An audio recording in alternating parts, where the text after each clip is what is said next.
चलिए तो बायोलॉजी के तीसरे चैप्टर माइक्रो ऑर्गेनिज्म का क्वेश्चन हम लोग देखेंगे। इस पार्ट में हम लोग 1 से 100 नंबर क्वेश्चन तक देखेंगे। सबसे पहले हम लोग इस टॉपिक के क्वेश्चन चाहे इस चैप्टर के क्वेश्चन को करने से पहले कुछ जानकारी ग्रहण कर लेते हैं। ठीक है, चलिए सबसे पहले माइक्रो ऑर्गेनिज्म मतलब सूक्ष्म जीव के बारे में अगर समझना है तो सबसे पहले नॉन सेलुलर क्या होता है।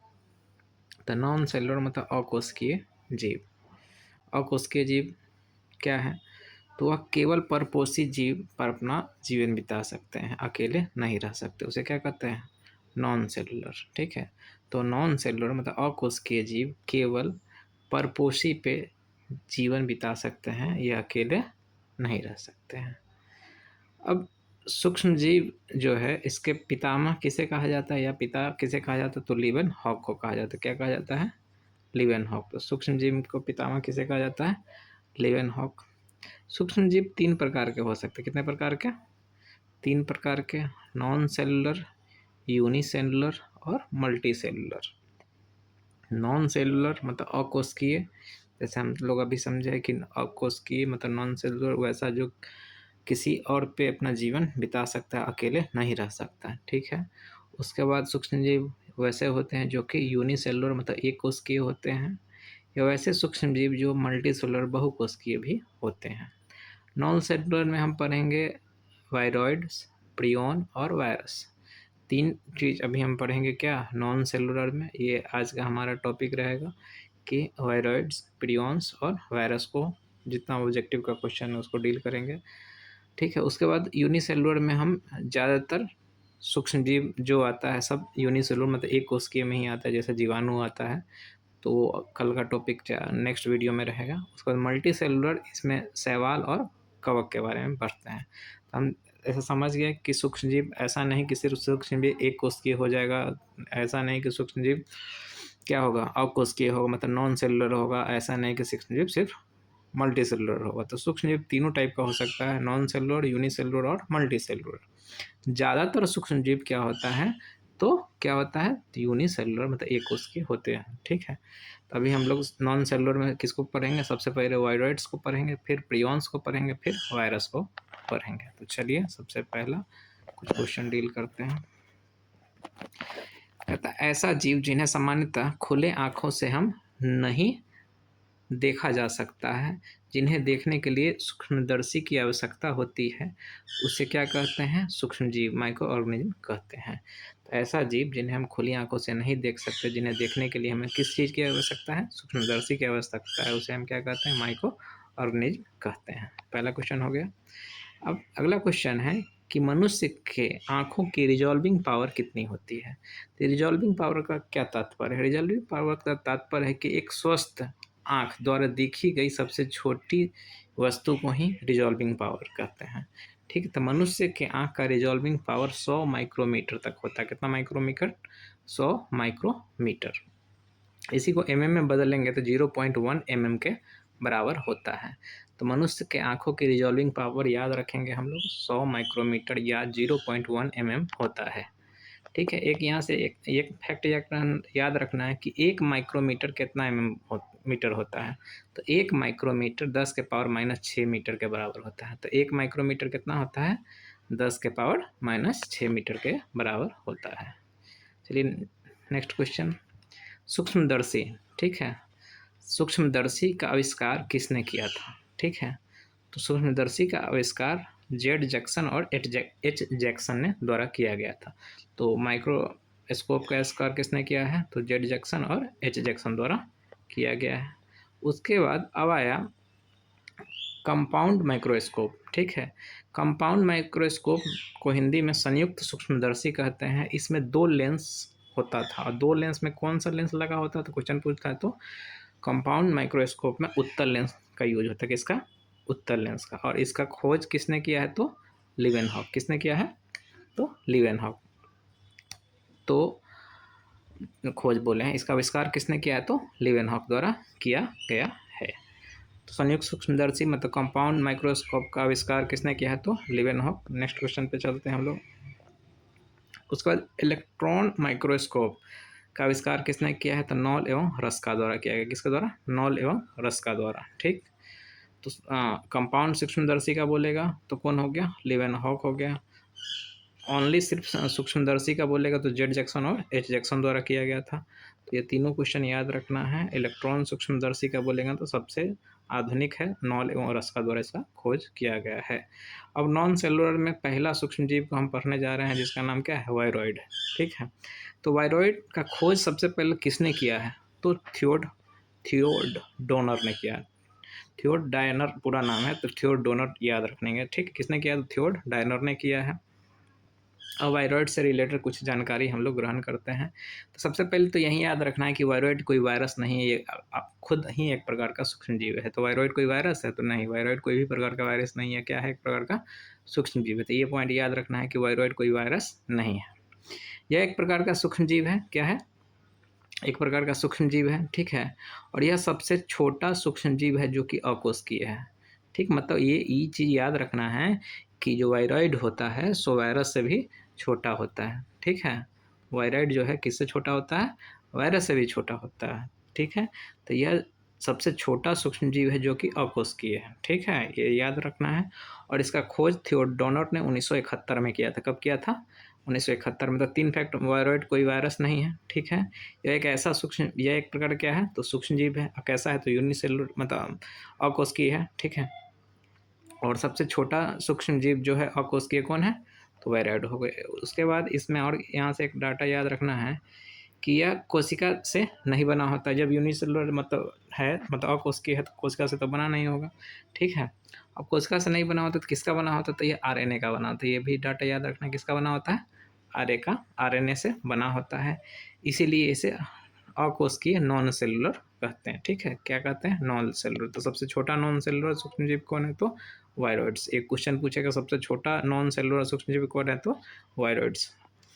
अब कोई भी जो नॉन सेलुलर है, हम पढ़े थे कैसा जीवन बिताएगा? तो परपोषी की तरह जीवन बिताएगा। ठीक है।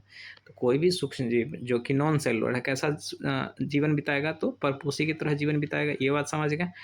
अब यह परपोषी की तरह जीवन किस पे बिताता है? तो ये अपना परपोषी की तरह जीवन केवल पादप पे बिताता है। किस पे? केवल पादप पे। ये अपना जंतु पे कभी भी बिता नहीं सकता है परपोषी का जीवन। ठीक है। तो वायरॉइड से रिलेटेड इतनी जानकारी हमें याद रखनी होगी। वायरॉइड से रिलेटेड क्वेश्चन बनाते हैं।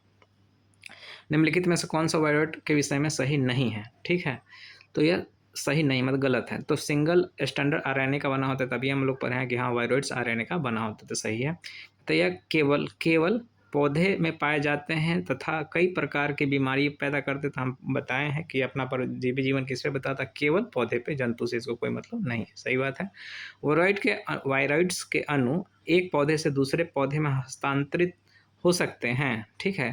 तो हस्तांतरित हो सकते, ये बात सही है, पर यहाँ लिखा हुआ है नहीं हो सकते, इसलिए ये गलत है। तो वायरॉइड के कौन क्या कि नॉन सेलुलर है और परपोषी जीवन बिता रहा है, तो एक मतलब पेड़ से दूसरे पेड़ पे भी ट्रांसफ़र हो सकता है। तो ये बात यहाँ गलत है, इसलिए यही इसका आंसर हो जाएगा कि वायरॉइड्स के बारे में कौन सा गलत है, तो यही हो जाएगा। अब हम लोग आगे देखते हैं।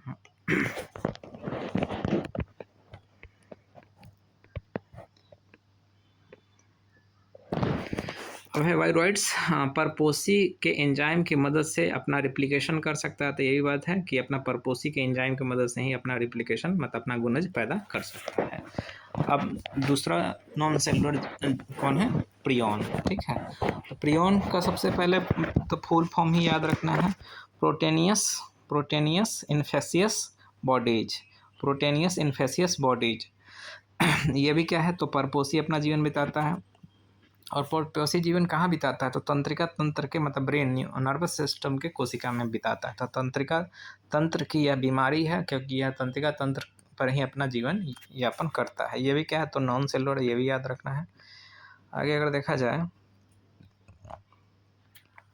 तो प्रियॉन जो है मस्तिष्क में बनने वाला क्या है? असामान्य प्रोटीन के अणु से बना होता है। ठीक है। तो मस्तिष्क में बनने वाले असामान्य प्रोटीन अणु से बना होता है। और इसको बनाने के लिए कितना अमीनो अम्ल की आवश्यकता होती है? तो 254। देखिए सामान्यतः सामान्यतः प्रोटीन बनने के लिए कितना अमीनो अम्ल की आवश्यकता होती है? आगे चल के पढ़ेंगे तो 20 अमीनो अम्ल की आवश्यकता होती है। और यह असामान्य प्रोटीन का निर्माण करता है, तो इसमें के लिए कितना अमीनो अम्ल चाहिए, तो 254। ये याद रखना है, कितना अमीनो अम्ल, 254। तो याद रखना है मस्तिष्क में बनने वाला असामान्य प्रोटीन अणु का बना होता है और इसको बनाने के लिए 254 अमीनो अम्ल भाग लेते हैं। यह एक सूक्ष्म जीव है, ये तो हमको पता ही है। सामान्य सामान्य प्रोटीन निर्माण करने के लिए 20 अमीनो अम्ल का बना होता है। यहीं आप कहते हैं प्रियोन क्या है, तो प्रियोन असामान्य प्रोटीन जो मस्तिष्क की कोशिका द्वारा निर्मित होता है, यही प्रियोन का आंसर हो जाएगा। ठीक है, चलिए नेक्स्ट क्वेश्चन। आप कहते हैं बकरी भेड़ के तंत्रिका तंत्र को प्रभावित करने वाला स्कार्पी रोग किससे होता है, तो प्रियोन से होता है। ठीक है, प्रियोन से याद रखते हैं कौन सा रोग होगा, स्कार्पी होगा।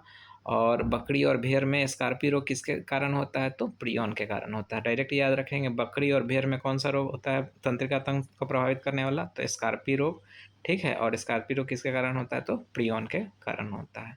उसी तरह से जैसे जंतु में मतलब बकरी और भेड़ में देखे, उसी तरह मनुष्य में देखा जाए तो कोयोड सल्फेट योकोवा, कोयोड सल्फेट योकोवा, कोयोड सल्फेट योकोवा, यह रोग भी किसके कारण होता है, प्रियोन के कारण होता है। जैसे ही प्रियोन के कारण होता है तो हमारा शरीर का कौन सा अंग प्रभावित करेगा, तो याद रखना है कौन सा अंग प्रभावित करेगा, तो मस्तिष्क को प्रभावित करेगा। ठीक है, ये याद रखना है क्योंकि वो न्यूरॉन कोशिका में ही अपना रिप्लिकेशन तैयार करता है।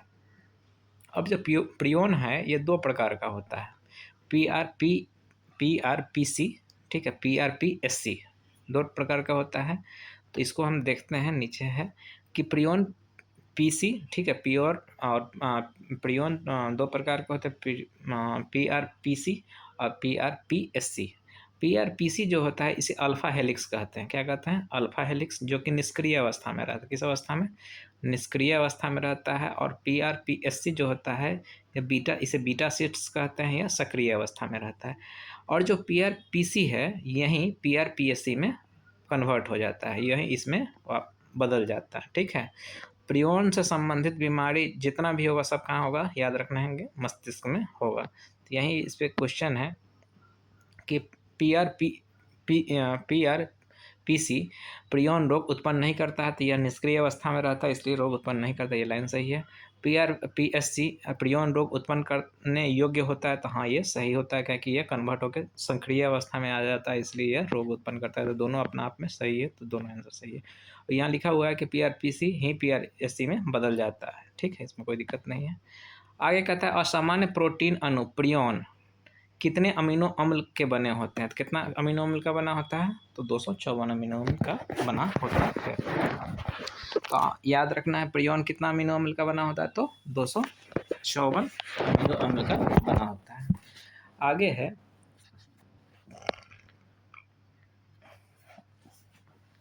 गाय बैल में होने वाले मेड काउ बीमारी, जिसे BSE बीमारी कहते हैं। ठीक है, और यह इससे क्या किससे होता है, तो ये भी किससे होता है, तो प्रियोन से होता है। किससे होता है, प्रियोन से होता है, याद रखिएगा। और उससे में भी उसका क्या मस्तिष्क प्रभावित होता है।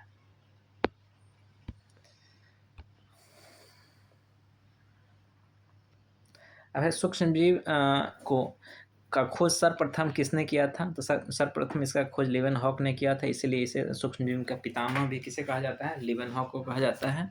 और इसका खोज उन्होंने जीवाणु में खोजा था। कहाँ खोजा था, ठीक। और जीवाणु का भी खोज किसने किया था, तो याद रखेंगे हम, किसने, लीवेनहॉक ने। ठीक है, तो सूक्ष्मजीवों का खोज किसने किया था, लीवेनहॉक। जीवाणु का खोज किसने किया था, लीवेनहॉक। ठीक है, इसीलिए माइक्रोबायोलॉजी के जनक, चाहे सूक्ष्म जीव विज्ञान का जनक किसे कहा जाता है, तो लीवेनहॉक को कहा जाता है।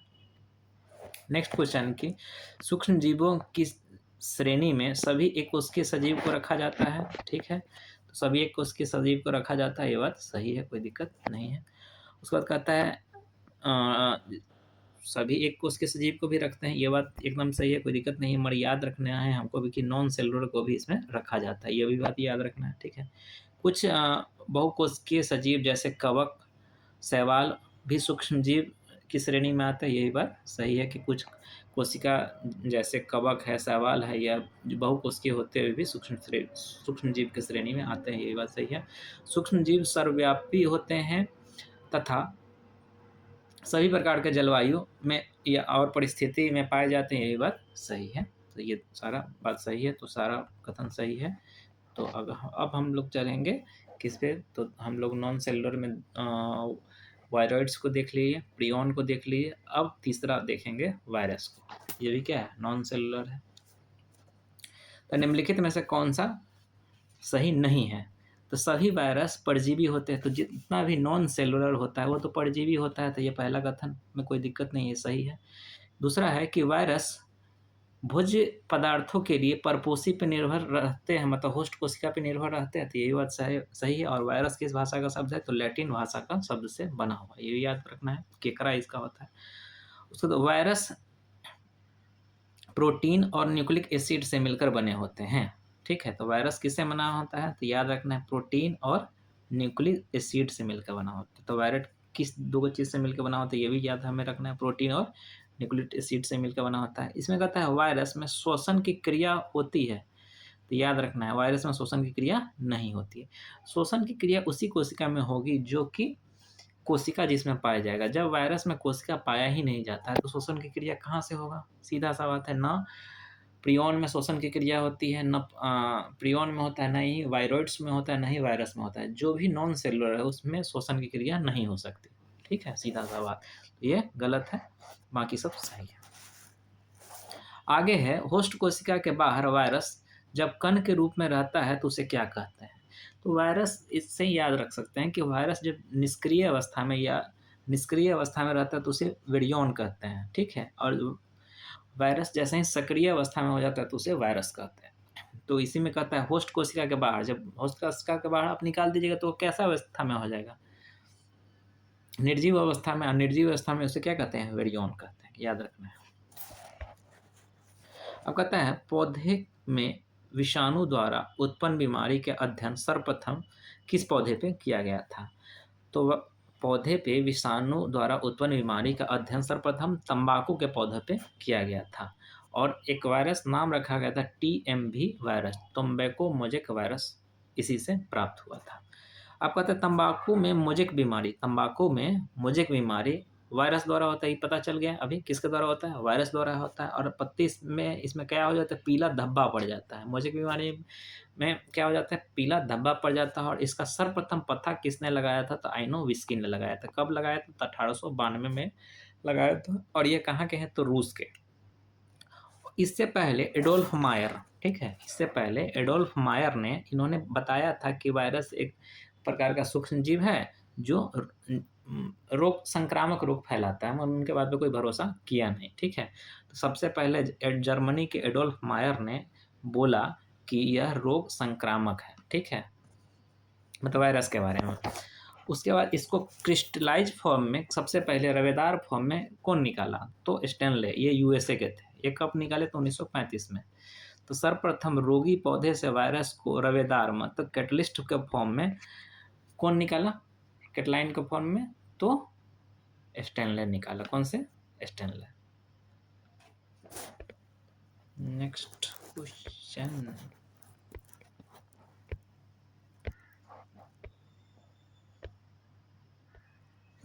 अब वायरस क्या है? नॉन सेलुलर है। नॉन सेलुलर है तो क्या हो गया? ना प्रोकैरियोटिक है, ना ही यूकैरियोटिक में आएगा। निम्नलिखित कथनों पर विचार कीजिए। वायरस में शोषण नहीं होता है, अभी हम समझे कि शोषण काहे नहीं होता, तो सही बात है। वायरस केवल जीवित कोशिका में ही रह सकता है, ये भी बात सही है।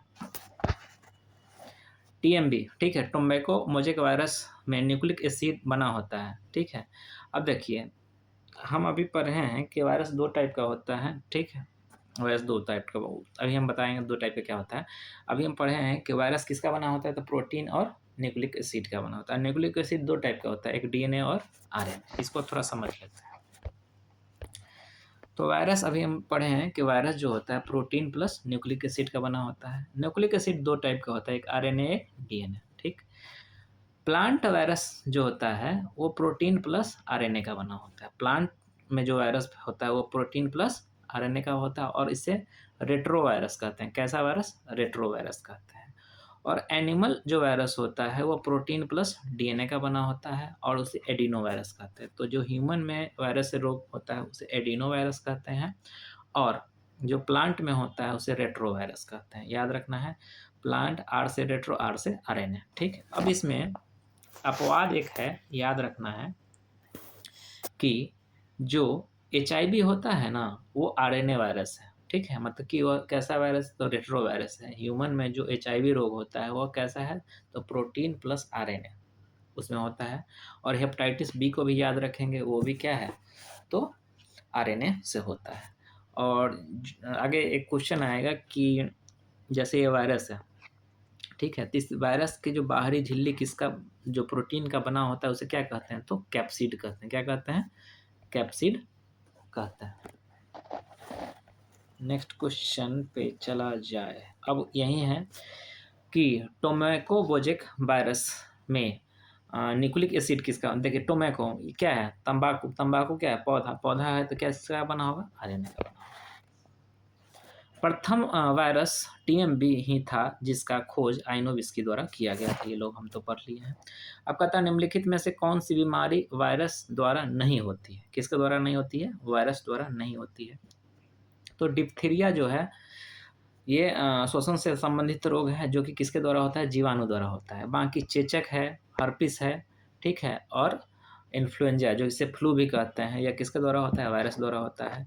चेचक को स्मॉल पॉक्स कहते हैं, और स्मॉल पॉक्स या चेचक का समापन भारत में डब्ल्यूएचओ द्वारा घोषणा हुआ कि कब हो गया, 1977 में। तो चेचक का अंत भारत से कब हो गया, तो 1977 में। इस डेट को याद रखना है। आगे है कि सर्वप्रथम विषाणु की खोज किसने की है, तो पढ़ लिए हैं, आइनोविस्की ने द्वारा किया गया था, ये रूस के थे। उस पर विषाणु माने जाते हैं सजीव और निर्जीव के बीच का ट्रांजिशनल, मतलब योजक करी, ठीक है।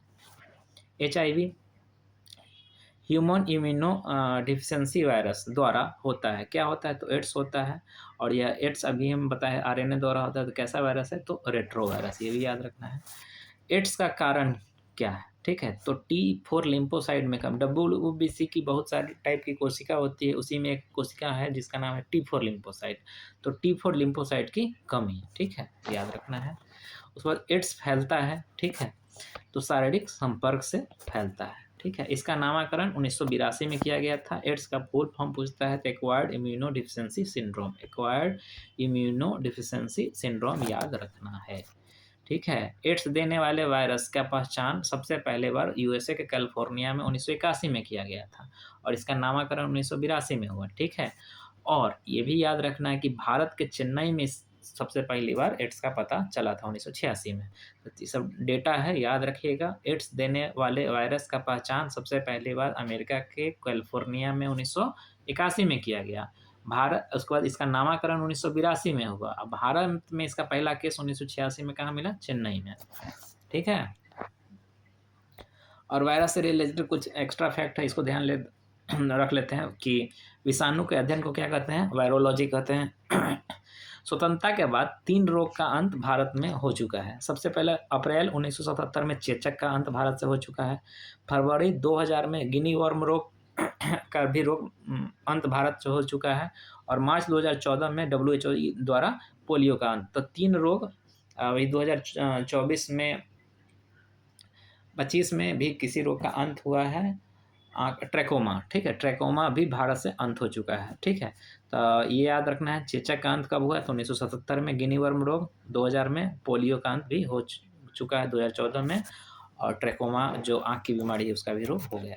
अब इस जहाँ डायरेक्ट क्वेश्चन आता है कि वायरस से होने वाला कौन रोग है, इसे पहचान कीजिए, ठीक है, ऑड वन आउट रहता है, तो उसमें आपको याद रखना होगा कि वायरस से होने वाला कौन सा रोग है। तो इसको आप कहीं कॉपी पर लिख लेंगे,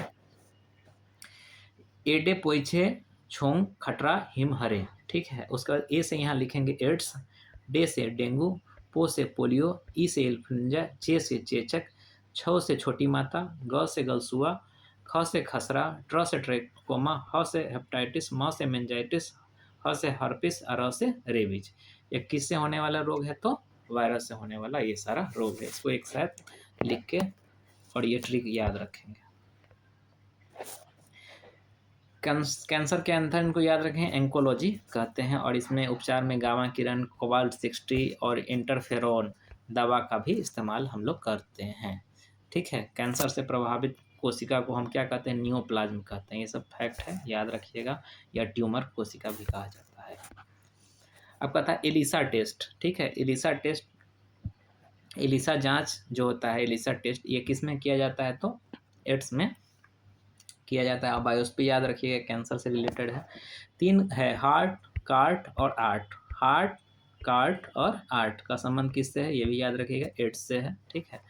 HIV, ठीक है, जो प्रोटीन प्लस RNA रेट्रोवायरस होता है, ठीक है। आगे चलिए। उसके बाद राष्ट्रीय एड्स नियंत्रण संगठन, ठीक है, इसको हम नाको कहते हैं। क्या कहते हैं, नाको। नाको का स्थापना कब हुआ था, तो 1992 में हुआ था, और इसका मुख्यालय नई दिल्ली में। कहाँ है मुख्यालय नाको का, 1992 में स्थापना, इसका मुख्यालय नई दिल्ली में। और एक ये भी डाटा याद रखिएगा कि भारत सरकार द्वारा राष्ट्रीय एड्स नियंत्रण कार्यक्रम, जब नाको की स्थापना नई दिल्ली में हुआ, सेम उसी साल 1992 से चालू हुआ है। इसका कहीं भी अगर एक्स्ट्रा आपको डाटा कहीं 90 दे रहा है तो वो गलत है, याद रखना है 92। निम्नलिखित में से कौन सा वायरस से फैलने वाली बीमारी जिसका वाहक मादा एडिज इजिप्टी मच्छर है।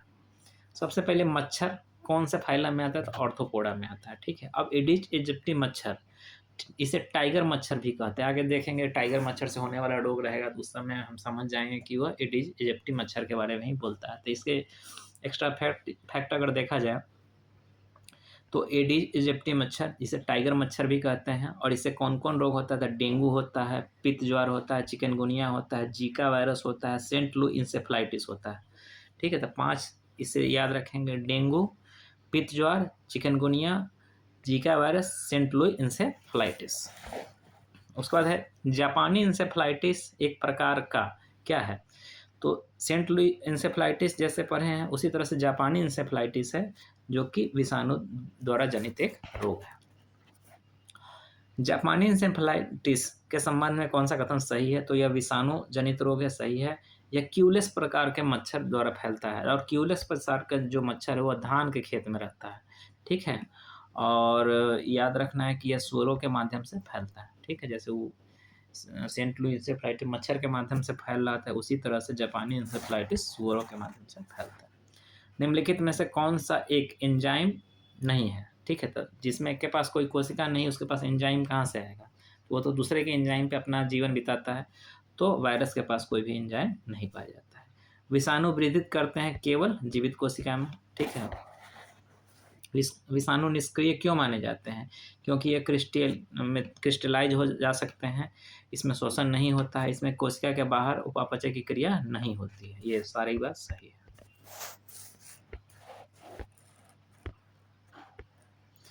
विषाणु सजीव माने जाते हैं, क्यों, क्योंकि इसका आकार और संरचना भिन्न भिन्न होते हैं, बदलते रहता है, यह जनन कर सकता है, और इसमें म्यूटेशन मतलब उत्परिवर्तन की क्षमता होती है। TMV में भी शब्द का संबंध किससे है, वायरस से, मतलब विषाणु से। सार्स का संबंध क्या है, तो यह विषाणु जनित रोग है, और जो कोविड-19 आया था उसी में सार्स था, और श्वसन से संबंधित यह बीमारी है। सार्स का फुल फॉर्म यहाँ लिखा हुआ है, आप देख सकते हैं। आलू में मोजेक बीमारी, तो कहीं भी याद रखेंगे मोजेक बीमारी कहीं दिखेगा, समझ जाना है कि वायरस से होने वाला बीमारी है। निम्नलिखित में से किस रोग का कारण वायरस है, तो आलू का लीफ रोल, ठीक है। उसका भिंडी का पित्त सिरा मोजेक रोग, और टमाटर का लीफ कर्ल, ये याद रखना, इस सारा किससे होता है, तो वायरस से होता है। आलू का लीफ जो कर्ल हो जाता है, ठीक है। भिंडी का पित्त सिरा मोजेक कहीं रहेगा तो वायरस हो गया। टमाटर का लीफ कर्ल, ये किससे सब होता है, वायरस से होता है। विषाणु क्या है, तो न्यूक्लिक एसिड और प्रोटीन का बना होता है, बताया है। 2 ही प्रकार के न्यूक्लिक एसिड, DNA और RNA होता है, ठीक है। उसके हिसाब से तो DNA होगा तो एडिनो होगा, और RNA होगा तो रेट्रो होगा, ठीक है। चलिए आगे।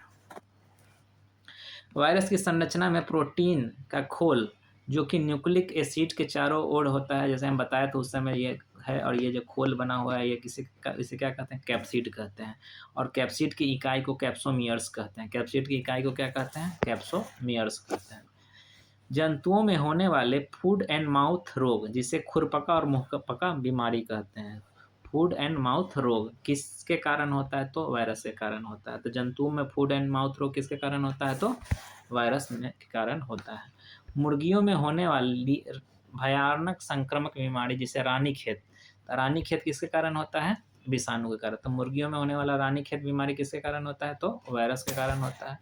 अब यहाँ एक एक्स्ट्रा फैक्ट हमको याद रखना है कि मुर्गियों में होने वाला हैजा रोग, जिसे कॉलरा भी कहते हैं, यह किससे होता है? तो विषाणु से। जबकि मानव में अगर हैजा रोग पूछेगा तो जीवाणु से। मुर्गियों में हैजा रोग या कॉलरा रोग तो विषाणु से, और मानव में हैजा रोग तो जीवाणु से। यहाँ इस वीडियो में हम लोग 51 तक क्वेश्चन रखते हैं, उसके बाद आगे